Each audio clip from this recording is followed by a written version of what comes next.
அனைவருக்கும் வணக்கம். இன்னைக்கு மகளிர் உரிமை தொகைக்கான ஒரு புதிய அப்டேட் தான் பார்க்க போகிறோம். என்னடா பட்ஜெட் தாக்கல் முடிஞ்சிருச்சு, நம்ம மகளிர் உரிமை தொகையான 2500 பட்ஜெட் தாக்கலில் இடம்பெறலையே அப்படின்னு நிறைய பேரோட கருத்து கணிப்பாக இருக்குது. இருந்தாலும் இந்த 2500 அப்படின்றது ஒரு முதல் கட்ட விஷயமா எல்லா மக்கள் பெண்கள் மனதிலையும் பெரிய விஷயமா இருந்துகிட்ருக்கு.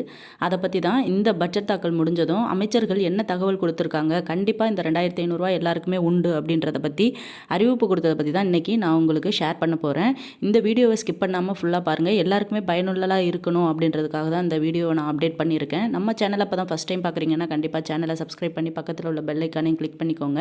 மத்திய மாநில அரசு கொடுக்கக்கூடிய உதவித்தொகை நலத்திட்டங்கள் இதை பற்றின வீடியோ தான் நம்ம சேனலில் அப்டேட் பண்ணுறேன்.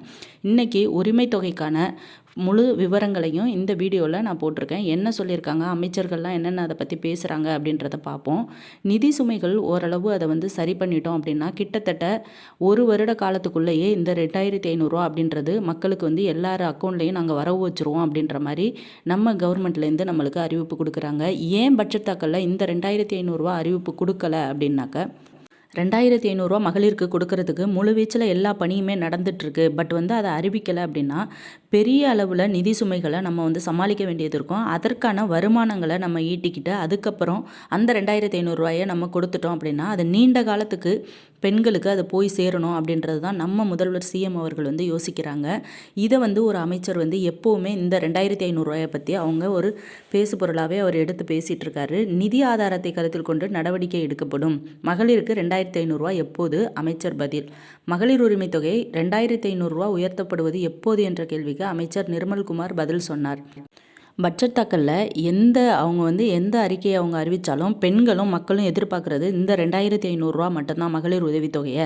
அதை நீங்கள் எப்போ கொடுக்க போகிறீங்க, என்ன நிதி சுமைகளை நீங்கள் சமாளித்தாலும் அதை கூடிய விரைவிலேயே நீங்கள் பெண்கள் அக்கௌண்ட்டில் வரவு வைக்கணும் அப்படின்ற மாதிரி அமைச்சர்கள் ஒரு சில பேர் அதை கருத்தில் கொண்டு பேசு பொருளாக பேசிகிட்டு இருக்காங்க. அதுக்கு நம்ம தமிழ்நாடு கவர்மெண்ட்டில் சொல்லியிருக்குது, தமிழக அரசு வைத்திருக்கும் வெற்றி கழகம் அறிக்கையில் உள்ள புதிய திட்டங்களை செயல்படுத்த 1.5 ஆண்டுகள் ஆகும். மகளிருக்கான ரூபாய் 2500 உரிமை தொகை திட்டம் செயல்பாட்டுக்கு வர மேலும் 1 வருட காலம் ஆகும். வருவாயை அதிகரித்த பின்னரே ரூபாய் 2500 வழங்கப்படும். நிதி சுமைகள் காரணமாக தான் ஏற்கனவே நம்ம தமிழ்நாடு கவர்மெண்ட் கிட்டத்தட்ட 11 லட்சம் கோடி கிட்ட கடனில் இருக்குது. அந்த நிதி சுமைகளை சமாளிக்கிறதுக்கு நம்ம ஒரு வருவாயை ஈட்டிக்கணும். அதுக்கப்புறம் இதை கண்டினியூஸாக எல்லாருக்குமே தொடர்ந்து இந்த 2500 கொடுக்கணும் அப்படின்றதுக்காக தான் நிதிநிலைகளை சரி பண்ணி கிட்டத்தட்ட 1 வருட காலம் ஆகும் அப்படின்ற மாதிரி அறிவிப்பு கொடுக்குறாங்க. மகளிர் உரிமை தொகை திட்டம் கலைஞர் பெயர் நீக்கம். மகளிர் உரிமை தொகை திட்டத்தில் கலைஞர் உரிமை தொகை திட்டம் அப்படின்றத பெயரை நீக்கி பெண்களுக்கு மதிப்பு மிகு மகளிர் திட்டம் அப்படின்னு தமிழக வெற்றி கழகம் அந்த ஆட்சியில் அவங்க சொல்லியிருக்காங்க. மகளிர் உரிமை தொகை திட்டம் என குறிப்பிடப்பட்டு பட்ஜெட்டில் ரூபாய் 14,414 கோடி நிதி ஒதுக்கீடு. 14,414 கோடி நிதி ஒதுக்கீடு செஞ்சால் தான் இது 2500 எல்லாருக்கும் வழங்கப்படும் அப்படிங்கிறதையும் அவங்க அறிவிப்பு கொடுத்துருக்காங்க. திமுக ஆட்சியில் மகளிருக்கு மாதம் ரூபாய் 1000 வழங்கப்பட்ட திட்டத்திற்கு கலைஞர் உரிமை தொகை திட்டம் என பெயரிட்டப்பட்டது. இதுக்கு மதிப்புமிகு மகளிர் உரிமை தொகை திட்டம் அப்படின்னு பெயர் மாற்றம் செய்யப்பட்டு அதை மாதம் 2500 எல்லாருக்குமே வழங்கப்படும். யாருக்குமே தங்கு தடையின்றி இந்த 1000 ரூபாய் வாங்கிட்டு இருக்கவங்களுக்கு கண்டிப்பாக அந்த 2500 உண்டு. 2500 அப்படிங்கும்போது ஒரு சில பேருக்கு கிடைக்காதவங்களுக்கும் கிடைக்கும் அப்படின்ற மாதிரியும் அறிவிப்பு சொல்லியிருக்காங்க. தாவேக அரசின் முதல் பட்ஜெட்டில் மக்கள் எதிர்பார்த்த முக்கிய அறிவிப்புகள் இடம்பெறவில்லை. குறிப்பாக மகளிருக்கு வழங்கப்பட்டு வரும் உரிமை தொகை ரூபாய் 2500 உயர்த்தி வழங்கப்படுமா என்ற எதிர்பார்ப்பு நிலவிய நிலையில் அது பற்றிய அறிவிப்பு இல்லை. பட்ஜெட்டில் முக்கிய அறிவிப்புகள் இடம்பெறாதது பற்றி மின்சாரத்துறை அமைச்சர் சிடிஆர் நிர்மல்குமாரிடம் செய்தியாளர்கள் கேள்வி எழுப்பினர். அதற்கு நிர்மல்குமார் கூறிய பதிலை பார்க்கலாம். அது 2500 வழங்குறது அப்படின்றது தான் மதிப்புமிகு மகளிர் திட்டத்தை தான் எல்லாரும் எதிர்பார்க்குறாங்க. ஏன் அது நம்ம டிவி காட்சியில் பட்ஜெட் தாக்கல் முதல்ல பண்ணும்போது அந்த அறிவிப்பு முன்னெடுத்து வைக்கலை அப்படின்ற மாதிரி எல்லாருமே கேள்வி எழுப்பினதுக்கு நம்ம நிர்மல்குமார் அவர்கள் ஒரு சில பதில்களை கொடுத்துருக்காங்க. அவங்களும் அந்த பதில்களை கொடுத்த அமைச்சர்களும் அவங்க என்ன சொல்கிறாங்க அப்படின்னா, நிதிநிலைகளை கொஞ்சம் சரி பண்ணிக்கிட்டு எல்லாத்தையுமே சரி பண்ணி 2500 எல்லாரோட அக்கௌண்ட்லேயுமே வரவு வைக்கலாம் அப்படின்றதையும் சொல்கிறாங்க. அமைச்சர் வினோத் பேசியதில் தவறு எதுவும் இல்லை. திட்டங்களுக்கு பொதுவான பெயர்கள் வைக்க வேண்டும் என்பதுதான் எங்களின் நோக்கம். காவிரி விவகாரத்தில் தெளிவாக சொல்லியிருக்கிறோம். உரிமைகளை மீட்க எல்லா வழிகளையும் செய்வோம் என்று கூறினார். அப்போது தாவேகா அளித்த தேர்தல் வாக்குறுதிகளான 2500 ரூபாய் உரிமைத் தொகை திட்டம், வேலைவாய்ப்பு இல்லாத இளைஞர்களுக்கு 4000 உரிமை உதவித்தொகை உள்ளிட்டவை பற்றிய அறிவிப்புகள் எதுவும் இல்லை என்று செய்தியாளர்கள் கேட்டனர்.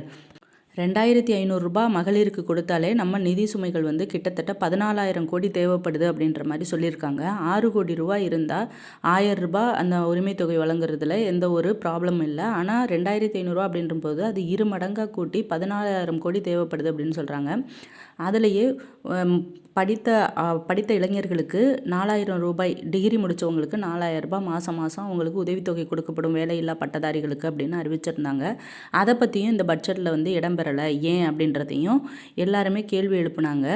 அதுக்கு அவங்க சொன்ன பதில் என்ன அப்படின்னா, இதற்கு பதிலளித்த நிர்மல்குமார், பெரும்பாலான திட்டங்கள் நிறைவேற்றி வருகிறோம். இன்னும் ஒரு சில திட்டங்களை நிதி ஆதாரத்தை சரி செய்த பிறகு முதல்வர் கண்டிப்பாக அறிவிப்பார்.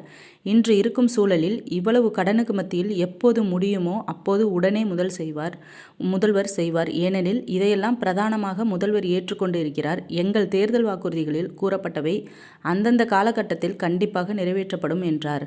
அதாவது எங்கள் ஆட்சியில் நாங்கள் என்னென்னலாம் ஏற்றுக்கொண்டு தேர்தல் அறிக்கையில் நாங்கள் அறிவிப்பு கொடுத்தோமோ அத்தனையையும் நாங்கள் செய்யாமல் இருக்க மாட்டோம் சொல்லிட்டு அதை ஓரளவு எல்லாத்தையுமே சரி கட்டிக்கிட்டு, நாங்கள் ஆட்சிக்கு புதுசு அப்படின்றதுனால எல்லாத்தையுமே நாங்கள் சரி பண்ணி எல்லாத்தையுமே ஆராய்ச்சி பண்ணி எந்தெந்த சூழ்நிலையில் எல்லாருக்கும் எதை செய்யணும் அப்படின்றத நாங்கள் முடிவெடுத்து எல்லாத்தையுமே செய்வோம் அப்படின்றத சொல்கிறாங்க. இப்போ நம்ம நாட்டுக்கு தேவையான முக்கியமானது தண்ணி. அதை தான் அந்த பிரச்சனையை ஃபஸ்ட்டு பார்ப்போம். அதுக்கப்புறம் எல்லாத்தையுமே நம்ம சரி செஞ்சிடலாம் அப்படின்ற மாதிரி சொல்கிறாங்க. பெரும்பாலான திட்டங்களை நிறைவேற்றி வருகிறோம் அப்படின்ற மாதிரியும் சொல்கிறாங்க. நிதி ஆதாரங்களை திரட்டணும் அப்படின்னு சொல்லியிருக்காங்க.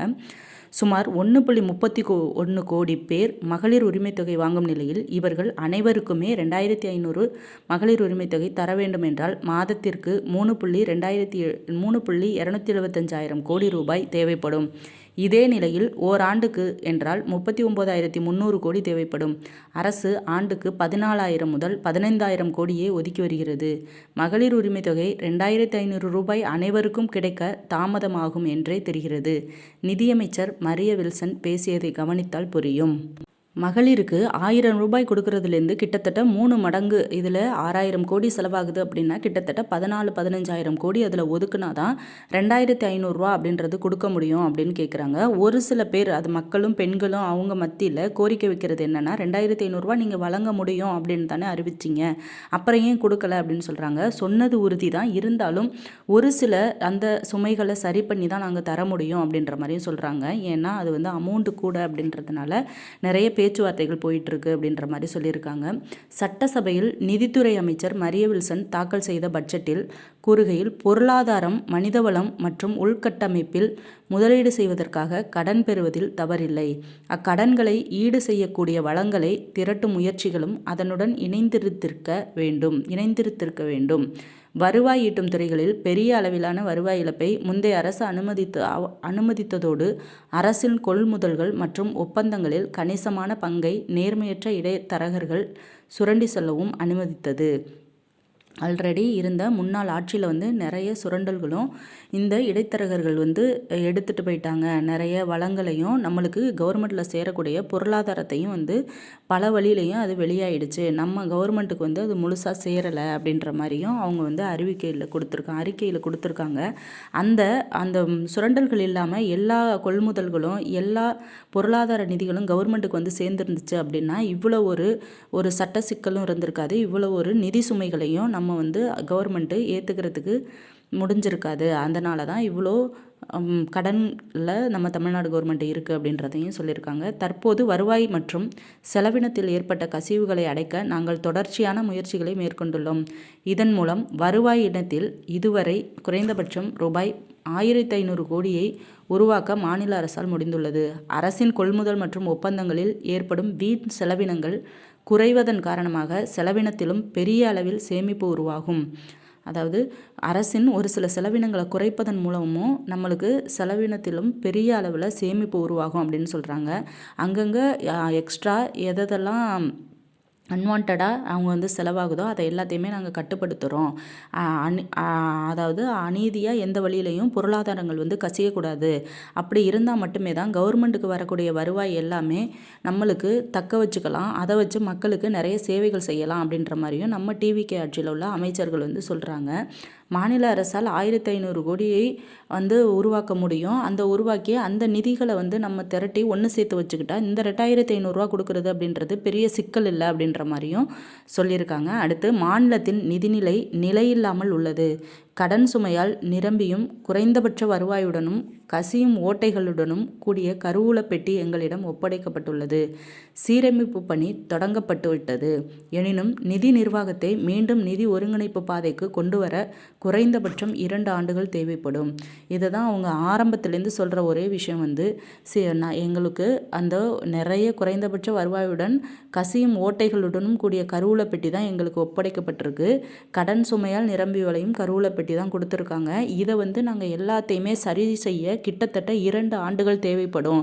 ஒரு சரியான கவர்மெண்ட்டை நாங்கள் கொண்டுட்டு வர்றதுக்கு கிட்டத்தட்ட 2 ஆண்டுகள் ஆகும். அந்த 2 ஆண்டுகள் ஆன பிறகு ஒரு சில வழிகளில் கசிகிற பொருளாதாரங்களை மீட்டெடுத்து கவர்மெண்ட்டில் அந்த பொருளாதாரத்தை நாங்கள் அதிகரித்து எல்லாருக்குமே அதை சேவை செய்ய நாங்கள் தயாராக இருக்கோம் அப்படின்ற மாதிரி கவர்மெண்ட்லேருந்து அறிவிப்பு கொடுக்குறாங்க. அரசியல் களத்தில் வெற்றி கண்டது போல் இந்த முயற்சியிலும் நாங்கள் வெற்றி பெறுவோம். நிலையான கொள்கைகள் மற்றும் தூய்மையான திறமையான நல்லாட்சியை வழங்குவதன் மூலம் குறைந்தபட்சம் 15 ஆண்டுகள் தொடர்ச்சியான வளர்ச்சியை நோக்கி செல்ல வேண்டும் என்று அரசு நம்புகிறது. இவ்வாறு நிதியமைச்சர் மரிய வில்சன் பட்ஜெட் உரையில் கூறியிருந்தார்.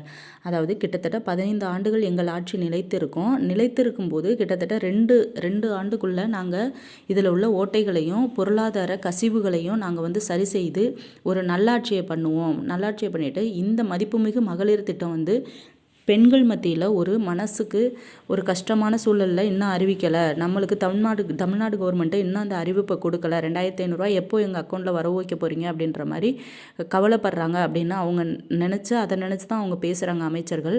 கண்டிப்பாக இந்த அரை ஆண்டு காலம் கடந்து போயிடுச்சு. இன்னும் ஒரு ஆண்டு காலம் எங்களுக்கு கால அவகாசம் கொடுத்தீங்கன்னா அதை நாங்கள் சீக்கிரமே சரி பண்ணிவிடுவோம் அப்படின்ற மாதிரியும் அமைச்சர்கள் சொல்கிறாங்க. அவரது பேச்சை கவனித்தால் நிதி நிர்வாகத்தை மீண்டும் நிதி ஒருங்கிணைப்பு பாதைக்கு கொண்டு வர குறைந்தபட்சம் 2 ஆண்டுகள் தேவைப்படும் என்பது கருத்தாக உள்ளது. அதேபோல் ரூபாய் 15,000 கோடி கூடுதல் வருவாயை அடைய இலக்கு நிர்ணயித்திருப்பதும் தெரியவந்துள்ளது. மேலும் பழைய திட்டங்களை விரிவுபடுத்த உள்ளதையும் விளக்கியுள்ளார்.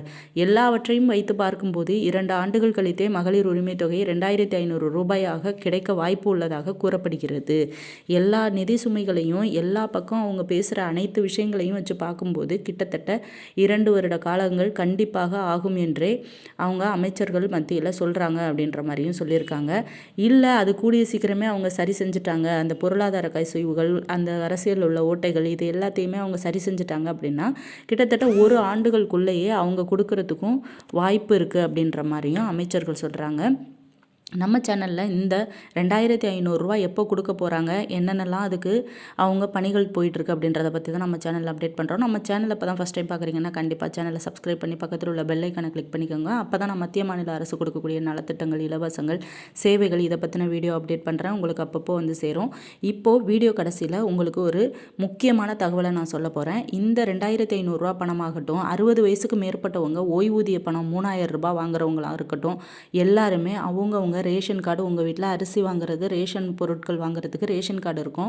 அந்த ரேஷன் கார்டு தாங்க நம்மளோட கவர்மெண்ட்டில் நம்மளை மானிட்டர் பண்ணுற ஒரு ஸ்மார்ட் கார்டு. நம்ம ஃபேமிலி அப்படின்னு தமிழ்நாட்டில் வாழ்கிறோம் அப்படின்றதுக்கு ஒரு ஆதாரமே நம்மளோட ரேஷன் கார்டு தான். நம்ம ரேஷன் கார்டில் உள்ள எல்லாத்தையுமே சரி பண்ணி வச்சுக்கணும் அப்படின்னு சொல்கிறாங்க. ஃபோட்டோ மாதிரி இருந்தால் ஃபோட்டோவை சரி பண்ணி வச்சுக்கணும். எல்லாருக்கும் அவங்கவுங்க டேட் ஆஃப் பர்த் கரெக்டாக இருக்கா அப்படின்றத செக் பண்ணி வச்சுக்கணும். அவங்கவுங்க அட்ரஸ் கரெக்டாக இருக்கா அப்படின்றதையும் செக் பண்ணி வச்சுக்கணும். அவங்க இருப்பிடம் அந்த அட்ரஸ் கரெக்டாக இருக்கா, கண் கருவிழி கைரேகை இது எல்லாமே இகேஒய்சி பண்ண சொல்லியிருந்தாங்க. குடும்பத்தில் இருக்க அத்தனை உறுப்பினர்களும் தனித்தனியாக போய் அவங்க கண் கருவிழி கைரேகை எல்லாத்தையுமே இணைச்சிருக்கணும் அப்படின்னு கிட்டத்தட்ட 3 மாத காலங்களாக கவர்மெண்ட் சைட்லேருந்து அறிவிப்பு கொடுக்குறாங்க.